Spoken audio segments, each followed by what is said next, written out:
It was chaotic, and that compounded the stress of a very emotional process. A former patient of the London Fertility Centre, which is now at the heart of an investigation. I would say avoid Homerton.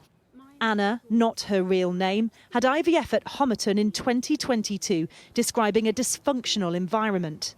We didn't have a single thing that went wrong. It was multiple areas. So, for example, administrative errors. My husband's blood tests went missing, so he had to go back in. I had blood tests that were lost. And then I think there's sort of a lack of staffing to manage the number of patients, especially when there were backlogs that they were trying to deal with. Shortly after her treatment, Homerton Fertility Centre was shut down temporarily. 2 years on, and now it's had its licence suspended while the regulator investigates the loss of embryos.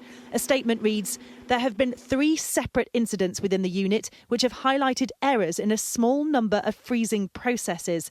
This has resulted in the tragic loss of a small number of embryos, either not surviving or being undetectable altogether." It's believed up to 45 women and 150 embryos are affected. The process of going through IVF or indeed egg freezing is an extremely difficult one, both physically and emotionally. And so people who are going through treatments go through lots of different medical procedures, but also have to bear the weight of the emotional process as well as that physical process. So to have this sort of news is to be utterly devastated.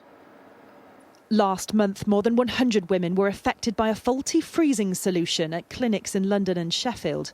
Separately at Homerton, the Trust is now doing its own investigation alongside the regulator. And the Metropolitan Police have even been here to the Fertility Centre after the Trust raised concerns. Sky News understands it was to look into the possibility of tampering, specifically whether the room where the embryos are kept could have been accessed or broken into, but nothing was found. However, extra security is being put in anyway, and staff will work in pairs. While Anna has only praise for nurses at Homerton, she says she won't be going back. And for now, no other new patients are allowed either, due to what's described as potential risk. Adele Robinson, Sky News.